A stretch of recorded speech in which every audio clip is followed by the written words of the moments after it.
Today is the second day of Cheshvan, the 3rd of December. Because of technical problems with my memory, not remembering to bring the the phone yesterday, so we didn't record yesterday. But it's not technical, age. Age. It's a technical thing. Age is just a technical thing. It's only the beginning. Yeah. As I keep hearing. The big announcement is that next week we'll take a break from Shorish Mitzvah Tefillah, from prayer, and from learning about prayer here in Derech Mitzvah Secha, and we're going to go back to the main body of the text and start learning for Vayishlach the mitzvah of Gida Nasheh, the sciatic nerve. And then we'll continue, hopefully in the order, because it's in the order of the parashot. Of course, there's nothing until Bo after the sciatic nerve, but it's okay, because afterwards there's a lot of mitzvot, so we'll have to get cooking right away. So on Thursday and Friday we'll do a review of how far we've come. I guess it'll be till the end of chapter 32, maybe not even 32. You're going to America? Yeah. Going to Montana? No, I don't think so. Visit the bison.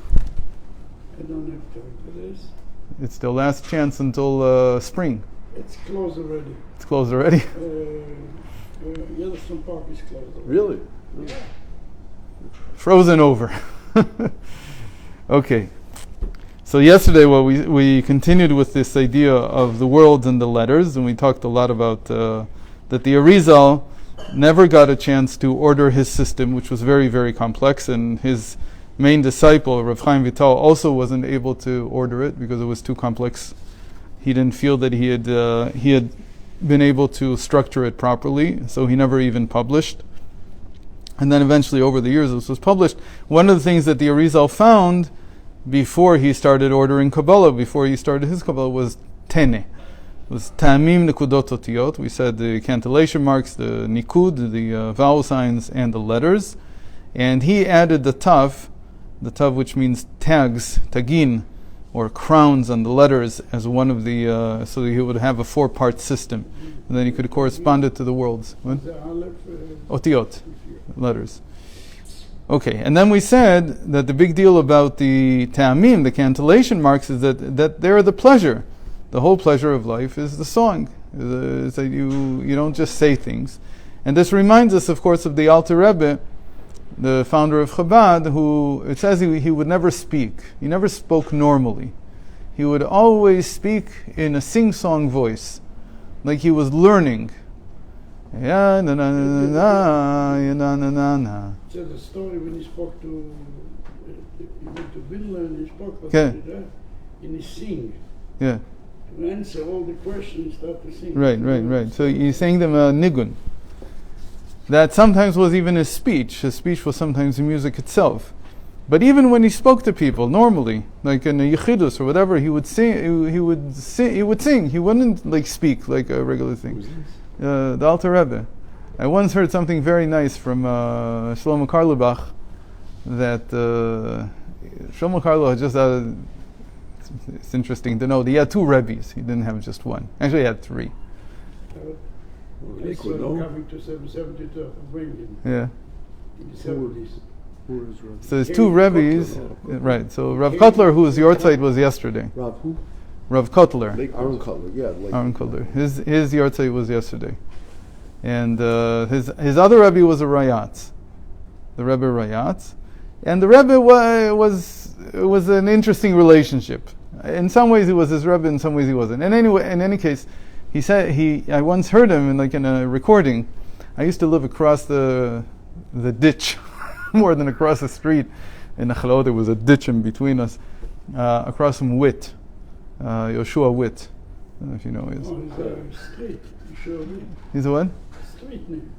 Oh, I don't know. So he was one of the big Karlebach groupies, and he was a recorder. He used to record everything. So I remember in his house he had like 10,000 recordings of Shlomo Karlebach, an incredible amount. So every few weeks he'd give me like a bag and said, "You can listen to these and just give back the other ones." And so one time I heard him in this recording. He said, "Do you think that people think that when it says Bereshit bara Elokim, Vayomer Elokim yehi or, in the beginning God said let there be light. So they imagine he was like some kind of warden giving down orders. Let there be light. He said, what are you talking about? Hashem's saying it. And it's true, because that's how we read it. Right? That's how we read it when we read the Torah. We read it as a song. Kitvu lachem et hashira hazot. And how is this really related to davening? Because we know that the gematria of shira is tefillah. They have the same 515, right? That's Vayetchanan, the famous that Moshe Rabbeinu said 515. So it's both song and prayer have the same value in Hebrew. והנה בטעמים יש נגינה שהניגון יש בו תענוג מתיקות. נמצא הטעמים מבחינת גילוי התענוג. So again, this is only someone who has a tradition of nigunim, of melodies, can say this, that the nigun has sweetness in it, pleasure and sweetness. So the ta'amim, the cantillation marks, are the revelation of the world of pleasure.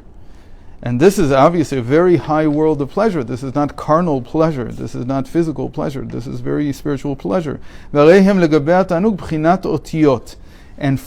the cantillation marks are like the letters of pleasure. So if you want to understand how pleasure can be expressed, you need to have song. That's how you really express pleasure. Ki inyan haotiyot ubchinat idgalut mishon ata boker. Because letters in Aramaic, and then it's also in Hebrew, means to reveal something. Like the pasuk that says ata boker, the morning comes. And comes ata is the word that we use also for otiyot. So it comes, it revealed itself. The morning comes, the morning is revealed. V'chacha ta'amim, and then, so the cantillation marks in b'chinat gilui ta'anug ha'elyon, וכנראה בטעמים שבנגינה הגשמית, זרקה, מקף, שופר, שיש מהם ניגון ומתיקות, שזה היה עבודת הלוויים בשיר היום לנגן. And this is, the cantillation marks is what, now we're saying where this tradition came from. This is the tradition that came from the work of the of the Levites, who were the singers in the temple. והנה בחינת התענוג העליון הוא מאוד נעלה במדרגה למעלה מעלה מבחינת החוכמה.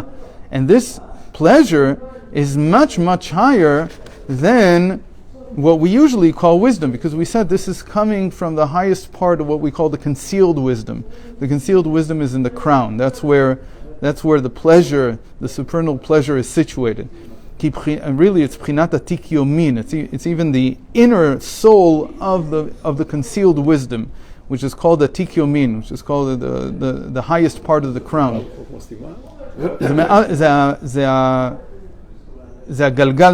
It's the crown of Mochastima, which is like because in the Keter, after a certain point, the only way you can say something is a soul to something else is not because it's inside, but because it's above. Because in the Keter, at a certain point, everything is revealed. So there's nothing. There's no state of something being inside of something else. So I do this thing because half of my hand is outside, and so here the Galgalta, the crown, is already outside the Mochastima. It's like the skull has a brain inside. So the brain inside is the concealed wisdom, and the skull, which is already revealed, that's the soul of the concealed wisdom. So that's where we usually situate Tanug, Reisha De'ain, the head of nothingness, we call it. And really, this is a very big thing. What kind of melody do we say gives you the greatest pleasure?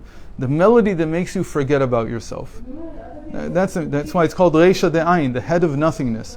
That the greatest pleasure that a person can have is when they don't have to feel themselves. They don't have to have a sense of themselves as something separate. So that's what melodies do. The good melodies, nigun mechuvan, a melody that has a purpose. כי בחינת עתיק יומין שהוא בחינת עולם התענוג נקרא בחינת תחתונה שבמאציל, כמו שמבואר במקום אחר. And this is sometimes called the lowest part of the emanator. Because the whole idea of the crown is a coupling between the emanator and the emanated. The creator and the created. So sometimes we even say it's chelek boreh shenasa nivra. That's how the Arizal calls it. So the atik yomin is chelek boreh. The higher part of the crown is called the part that of the part of the creator, And the lower part of the crown, Arich Pin, is called Shenasa Nivra, that becomes a creation. And so if you say it in Chassidic language, Chelik Boreh is what we call Ta'anug, and Chelik Nivra, Shenasa Nivra, is the Ratzon.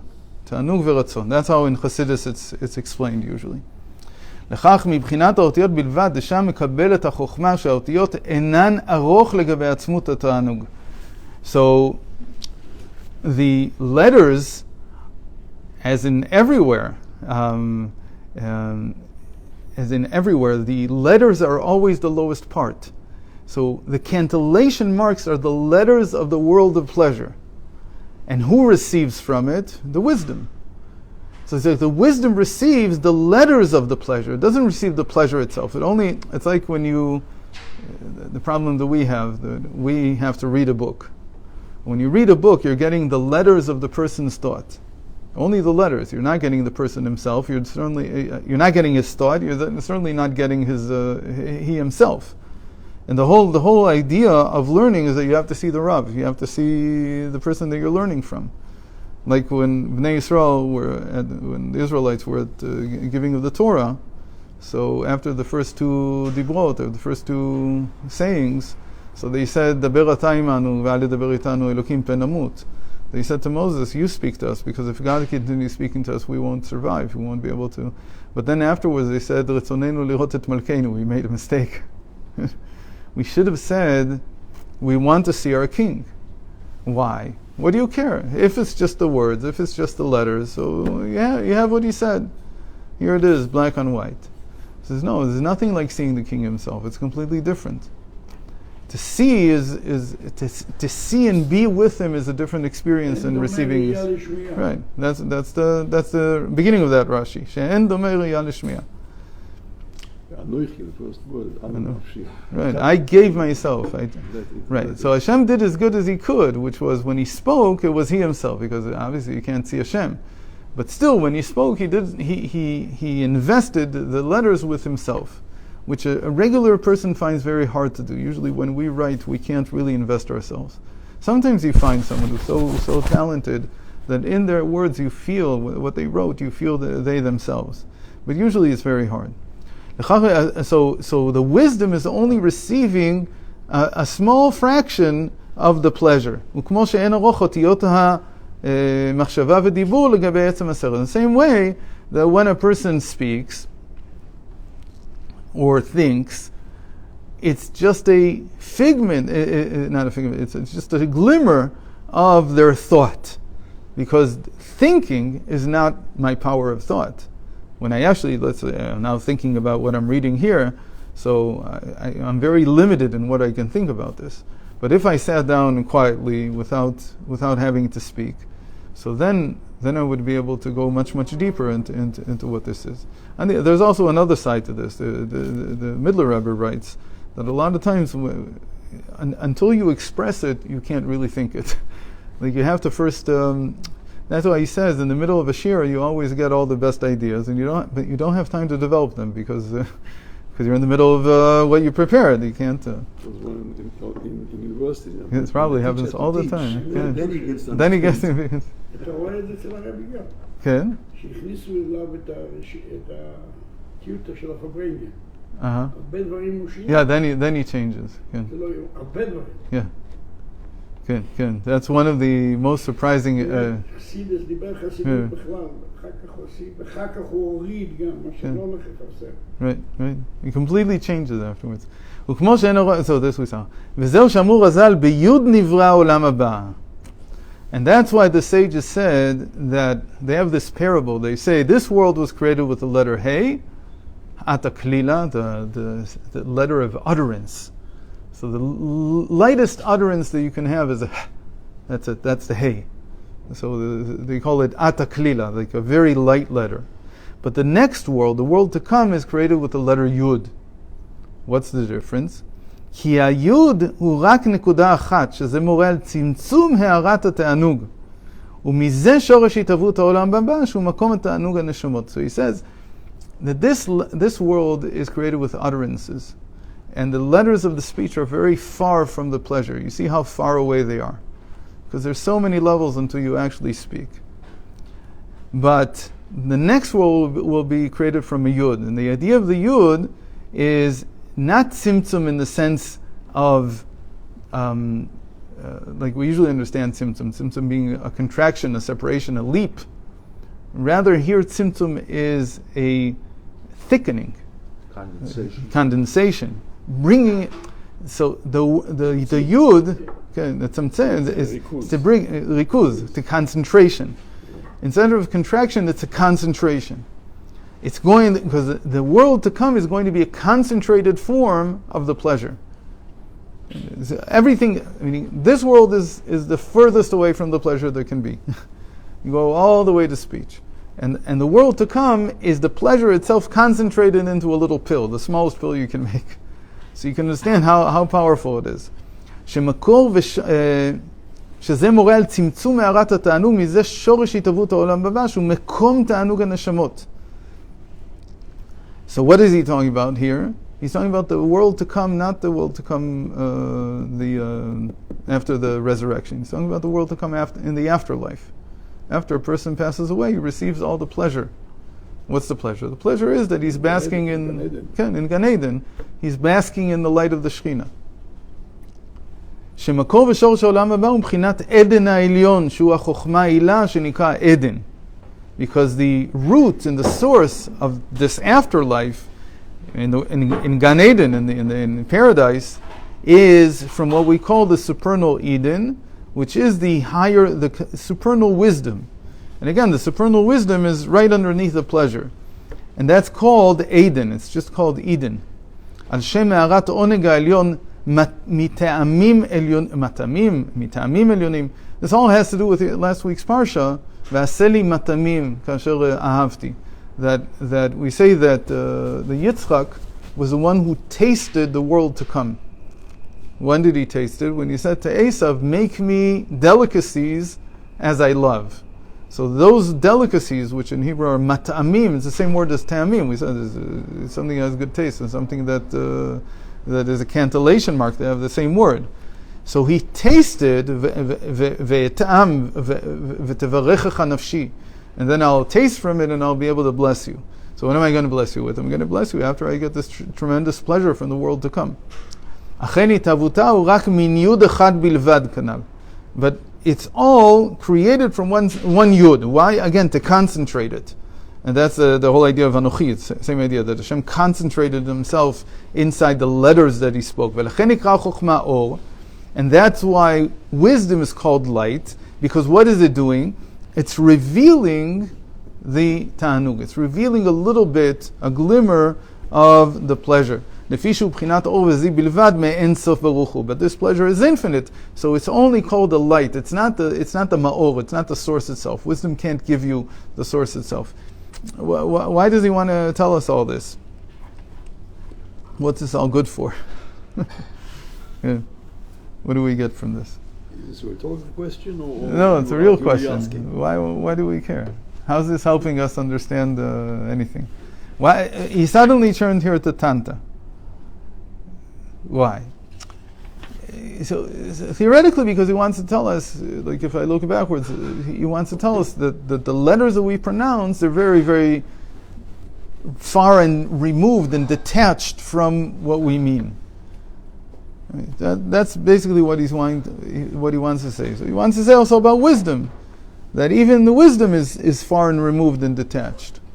And it's only in the world to come that the wisdom can really connect somehow, to become the yud, that can be the pleasure. But really, everything that we speak, everything that we say is just a revelation. It's not the thing in and of itself. So, let's see what he does with it. והנה באמצעות החוכמה מקבלים אחר כך גם כל הנבראים הערת והמשכת החיות מאין סוף ברוך הוא, כמו שמבואר לעיל באריכות. So ostensibly, it seems that what he wants to say is, we were talking a lot about wisdom as being the beginning of the revelation. The wisdom of the world of emanation is the beginning of the revelation of Ein Sof, but you have to understand that what it's revealing is still very, very much detached, far removed, not detached, but many levels down from the actual thing in and of itself, from the infinite revelation of God, and from the wisdom, all the rest of the creatures below also receive this revelation. כל הנבראים, הערת והמשכת החיות מאין סוף ברוך הוא, כמו שמובהר לעיל באריכות. So what is this like? So just to mention that in the Zohar, this week begins with a machlokas between Rav Chia and Rashbi. And they have a question about what is Beersheba that Yaakov leaves? What does it symbolize? So Rav Chia says Beersheba is Bina. And Rashbi says Beersheba is Malchus. What do they mean? So leave Rabbi Chia aside for a second. Rashbi, who says it's Malchus, he means Malchus de Atzilus. We said in the Zohar, whenever you talk about the spirit, it's always in the world of emanation. So he's talking about the Malchus of Atzilus, and Yaakov is going down to Haran. So he's saying it's like the world, the Malchus of Atzilus, the kingdom of emanation, going down to the three lower worlds, in order to bring the light there. So that's why Rashi says, Pana Ziva, Pana Hoda, Pana Pe'era. Like Yaakov is now leaving Beersheba, which is the kingdom of emanation, to go down, so he's bringing the light with him. So the whole idea here is that the world of emanation is giving down to the lower reaches. But again, we said that there's a separation in the middle. So when you get below, it becomes Haran, it becomes a place that's void of godliness, and it's a whole different story there. It's the same idea though. So when we speak, it's also the same thing, that we're bringing it down into the lower worlds. What? Okay. That's coming from. He actually says he's like going up. His idea is that he's actually going up. From Bina, he's going up to Keter. For him, Haran is higher than. It's the fun. Good. Right. It goes. Good. It's like when you look at it, you see that there's a machlokas in the pshat. They didn't invent this question. The question is in the pshat. Why? Because we have two different explanations why Beersheba is called Beersheba. One explanation is because of the shvua, because of the oath that Avram took with Avimelech, and the second one is that Yitzchak called it Beersheba because it was the seventh well. That Avram had dug 3 wells and he dug 4. So it was the 7th well. So it was named after the well. And they're completely different, because if you're saying it's the Shvuah with Avimelech, so that's like a low thing. But if you're saying that it's the 7th well, so it's a well, it's supposed to... So that argument about... Yeah, it's the same. Go ahead.